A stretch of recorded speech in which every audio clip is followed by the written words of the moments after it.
Sebelum ilmuwan menemukan dan memahami alam semesta seperti sekarang, pandangan tentang alam semesta sangat beragam dan biasanya didasarkan pada keyakinan dan filsafat masing-masing budaya. Berikut beberapa pandangan tersebut. 1. Pandangan geosentris.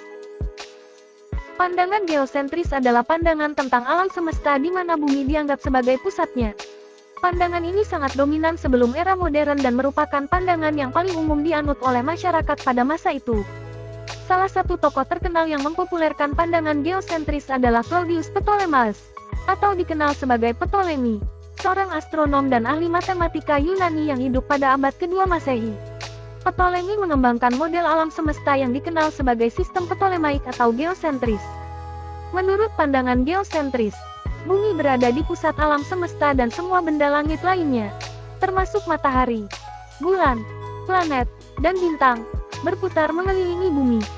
Gerakan langit yang diamati, seperti pergerakan matahari dari timur ke barat dan pergerakan planet yang tampak melawan latar belakang bintang-bintang, dijelaskan dengan menggunakan episiklis dan different, yaitu pola gerakan yang rumit dan kompleks. Pandangan geosentris memiliki pengaruh yang kuat dalam berbagai bidang, termasuk astronomi, filsafat, dan agama. Pandangan ini mendominasi pemikiran barat selama berabad-abad dan menjadi dasar bagi penanggalan, navigasi, serta pemahaman tentang alam semesta. Namun, pada abad ke-16, pandangan geosentris mulai dipertanyakan dengan munculnya pandangan heliosentris yang diajukan oleh Nicolaus Copernicus. Pandangan heliosentris menyatakan bahwa matahari adalah pusat alam semesta dan benda langit lainnya, termasuk bumi, mengelilingi matahari. Pada akhirnya, pandangan geosentris tergantikan oleh pandangan heliosentris yang lebih akurat dan sesuai dengan pengamatan dan penelitian ilmiah yang berkembang. Perlu diketahui, pada zaman tersebut belum ditemukan teropong bintang. Pengamatan sudah barang tentu dilakukan hanya dengan mata telanjang.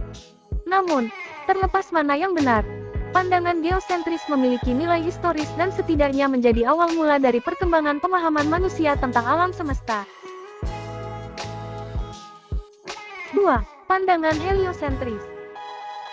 Pandangan heliosentris adalah pandangan tentang alam semesta di mana matahari dianggap sebagai pusatnya. Pandangan ini berbeda dengan pandangan geosentris yang menganggap bumi sebagai pusat alam semesta. Nicolaus Copernicus adalah ilmuwan yang pertama kali mengusulkan model heliosentris pada abad ke-16.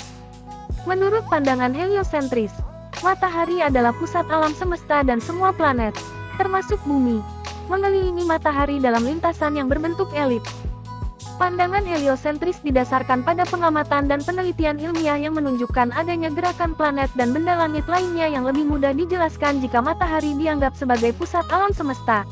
Misalnya, gerakan retrogradasi planet, yaitu gerakan mundur sementara planet di langit, dapat dijelaskan dengan baik dalam model heliosentris. Salah satu kontributor penting dalam pengembangan pandangan heliosentris adalah Galileo Galilei. Dengan menggunakan teleskop, Galileo mengamati fenomena seperti fase bulan, satelit Jupiter, dan bintik matahari, yang semuanya mendukung pandangan heliosentris dan menantang pandangan geosentris yang telah mapan. Pada tahun 1633, Galileo Galilei dihukum karena mengatakan bahwa matahari adalah pusat tata surya. Pada saat itu, pandangan tersebut bertentangan dengan pandangan Gereja Katolik Roma yang menganggap bumi sebagai pusat alam semesta. Galileo dipaksa untuk menarik pernyataannya dan dijatuhi hukuman penjara rumah selama sisa hidupnya. Namun, pandangan Galileo akhirnya diterima dan diakui kebenarannya oleh komunitas ilmiah pada abad ke-19. Pandangan heliosentris memiliki dampak yang signifikan dalam perkembangan ilmu pengetahuan dan astronomi.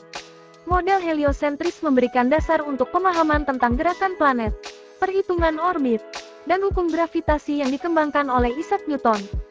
Pandangan heliosentris juga mengubah cara kita memandang posisi bumi dalam alam semesta. Mengakui bahwa bumi bukan pusat alam semesta, tetapi salah satu planet yang mengelilingi matahari, membuka pintu bagi pemahaman yang lebih luas tentang alam semesta dan tempat kita di dalamnya.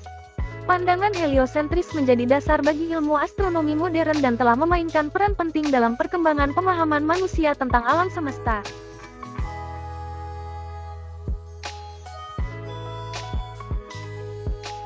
2. Pandangan heliosentris.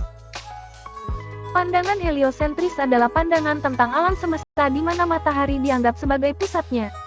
Pandangan ini berbeda dengan pandangan geosentris yang menganggap bumi sebagai pusat alam semesta. Nikolaus Kopernikus adalah ilmuwan yang pertama kali mengusulkan model heliosentris pada abad ke-16. Menurut pandangan heliosentris, matahari adalah pusat alam semesta dan semua planet, termasuk bumi, mengelilingi matahari dalam lintasan yang berbentuk elips. Pandangan heliosentris didasarkan pada pengamatan dan penelitian ilmiah yang menunjukkan adanya gerakan planet dan benda langit lainnya yang lebih mudah dijelaskan jika matahari dianggap sebagai pusat alam semesta. Misalnya, gerakan retrogradasi planet, yaitu gerakan mundur sementara planet di langit, dapat dijelaskan dengan baik dalam model heliosentris. Salah satu kontributor penting dalam pengembangan pandangan heliosentris adalah Galileo Galilei. Dengan menggunakan teleskop, Galileo mengamati fenomena seperti fase bulan, satelit Jupiter, dan bintik matahari, yang semuanya mendukung pandangan heliosentris dan menantang pandangan geosentris yang telah mapan. Pada tahun 1633, Galileo Galilei dihukum karena mengatakan bahwa matahari adalah pusat tata surya. Pada saat itu, pandangan tersebut bertentangan dengan pandangan Gereja Katolik Roma yang menganggap bumi sebagai pusat alam semesta. Galileo dipaksa untuk menarik pernyataannya dan dijatuhi hukuman penjara rumah selama sisa hidupnya. Namun, pandangan Galileo akhirnya diterima dan diakui kebenarannya oleh komunitas ilmiah pada abad ke-19. Pandangan heliosentris memiliki dampak yang signifikan dalam perkembangan ilmu pengetahuan dan astronomi. Model heliosentris memberikan dasar untuk pemahaman tentang gerakan planet, perhitungan orbit, dan hukum gravitasi yang dikembangkan oleh Isaac Newton. Pandangan heliosentris juga mengubah cara kita memandang posisi bumi dalam alam semesta.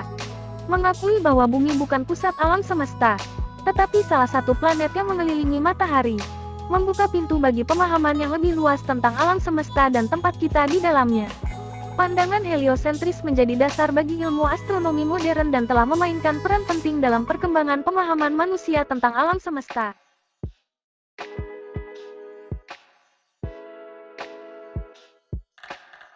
3. Pandangan dalam filsafat dan agama. Dalam filsafat, pandangan tentang alam semesta seringkali berkaitan dengan pertanyaan-pertanyaan mendasar tentang asal mula, tujuan, dan sifat alam semesta. Beberapa pandangan dalam filsafat mencakup monisme. Pandangan monisme menyatakan bahwa alam semesta terdiri dari satu substansi atau entitas dasar. Ada berbagai bentuk monisme, seperti monisme materialistik yang menganggap bahwa materi adalah substansi dasar alam semesta, dan monisme idealistik yang menganggap bahwa pikiran atau kesadaran adalah substansi dasar alam semesta. Dualisme. Pandangan dualisme menganggap bahwa alam semesta terdiri dari dua substansi yang berbeda, biasanya materi dan pikiran. Dualisme seringkali berkaitan dengan pemisahan antara dunia materi dan dunia spiritual. Teisme. Pandangan teisme meyakini bahwa alam semesta adalah hasil ciptaan dari entitas ilahi atau Tuhan. Teisme mengasumsikan adanya kekuatan atau entitas yang memiliki kekuasaan dan kehendak untuk menciptakan dan mengatur alam semesta. Panteisme. Pandangan panteisme menyatakan bahwa alam semesta itu sendiri adalah Tuhan, dan bahwa segala sesuatu di dalamnya adalah bagian dari keberadaan ilahi. Dalam pandangan ini, Tuhan tidak terpisah dari alam semesta, melainkan hadir di dalamnya. Dalam berbagai tradisi agama, pandangan tentang alam semesta seringkali berkaitan dengan keyakinan tentang penciptaan, tujuan, dan hubungan manusia dengan alam semesta. Beberapa pandangan dalam agama mencakup penciptaan. Banyak agama mengajarkan bahwa alam semesta adalah hasil dari tindakan penciptaan oleh entitas ilahi, seperti Tuhan atau dewa-dewi. Penciptaan ini bisa melalui proses atau tindakan ilahi, atau melalui kata-kata atau pemikiran ilahi. Tujuan. Pandangan tentang tujuan alam semesta bervariasi dalam agama-agama. Beberapa mengajarkan bahwa alam semesta memiliki tujuan yang ditetapkan oleh entitas ilahi. Sementara yang lain berpendapat bahwa tujuan alam semesta tergantung pada tindakan manusia dalam mencapai kesempurnaan spiritual atau pembebasan. Hubungan manusia dengan alam semesta. Beberapa agama mengajarkan bahwa manusia adalah bagian dari alam semesta dan memiliki tanggung jawab untuk menjaga dan menghormati alam semesta. Pandangan ini menggarisbawahi pentingnya keseimbangan dan harmoni antara manusia dan alam semesta. 4. Teori Big Bang. Teori Big Bang adalah teori yang menjelaskan asal mula alam semesta yang kita kenal sekarang. Teori ini menyatakan bahwa alam semesta berasal dari titik tunggal yang sangat kecil, panas, dan padat yang disebut sebagai singularitas. Pada titik tersebut, ruang dan waktu juga dimulai. Menurut teori Big Bang, singularitas ini mengalami ledakan dahsyat sekitar 13,8 miliar tahun yang lalu. Ledakan ini menyebabkan ekspansi alam semesta, di mana ruang dan waktu terus berkembang dan meregang sejak saat itu. Seiring berjalannya waktu, alam semesta menjadi lebih dingin dan lebih jarang. Teori Big Bang didukung oleh berbagai bukti dan pengamatan ilmiah, seperti pergeseran merah cahaya yang diamati oleh Edwin Hubble pada tahun 1920-an. Pergeseran merah adalah fenomena di mana cahaya dari objek-objek jauh di alam semesta terlihat bergeser ke arah merah, menunjukkan bahwa objek-objek tersebut menjauh dari kita. Hal ini mendukung gagasan bahwa alam semesta sedang mengalami ekspansi. Selain itu, pengukuran radiasi latar belakang mikrogelombang, yang dikenal sebagai Cosmic Microwave Background, CMB, juga mendukung teori Big Bang. CMB adalah jejak panas yang tersisa dari ledakan dahsyat tersebut dan telah diukur dengan presisi tinggi oleh satelit Planck dan eksperimen lainnya. Proses terbentuknya alam semesta menurut teori Big Bang melibatkan tahap-tahap seperti inflasi kosmik, pembentukan partikel subatom, pembentukan inti atom, pembentukan bintang dan galaksi, dan perkembangan struktur besar seperti gugus galaksi dan supergugus galaksi. Teori Big Bang telah menjadi kerangka kerja yang dominan dalam memahami asal mula dan perkembangan alam semesta. Namun, masih ada banyak pertanyaan yang belum terjawab, seperti apa yang terjadi sebelum Big Bang dan apa yang menyebabkan ledakan tersebut. Terima kasih teman-teman telah menonton. Jika berkenan, silakan like, subscribe, dan klik lonceng. 5. Teori siklus alam semesta. Teori siklus alam semesta adalah salah satu teori yang menjelaskan tentang asal mula dan perkembangan alam semesta dengan menganggap bahwa alam semesta telah melalui serangkaian siklus pembentukan dan kehancuran yang berulang. Berikut adalah penjelasan lebih rinci tentang teori siklus alam semesta.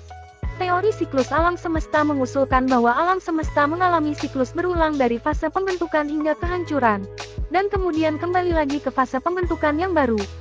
Setiap siklus ini melibatkan proses seperti inflasi kosmik, pembentukan bintang dan galaksi, dan perkembangan struktur besar dalam alam semesta. Dalam teori ini, alam semesta dapat mengalami fase ekspansi dan kontraksi secara berulang. Pada fase ekspansi, alam semesta mengembang dan meregang. Sedangkan pada fase kontraksi, alam semesta menyusut dan mengalami kehancuran.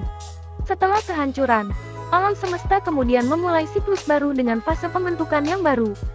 Teori siklus alam semesta memiliki beberapa variasi, tergantung pada bagaimana siklus tersebut dijelaskan dan bagaimana fase pembentukan dan kehancuran terjadi. Beberapa teori mengusulkan bahwa siklus tersebut terjadi secara terus-menerus tanpa akhir, sementara yang lain mengusulkan bahwa ada jumlah siklus tertentu sebelum alam semesta mencapai keadaan stabil. Salah satu contoh teori yang mendukung konsep siklus alam semesta adalah teori Brayun, ekspansi kontraksi, yang menyatakan bahwa alam semesta mengalami fase ekspansi yang diikuti oleh fase kontraksi. Pada fase ekspansi, alam semesta berkembang dan mendingin, sedangkan pada fase kontraksi, gravitasi menyebabkan alam semesta menyusut dan mengalami kehancuran. Setelah itu, alam semesta memulai siklus baru dengan fase pembentukan yang baru. Namun, penting untuk dicatat bahwa teori siklus alam semesta masih menjadi subjek penelitian dan perdebatan di kalangan ilmuwan.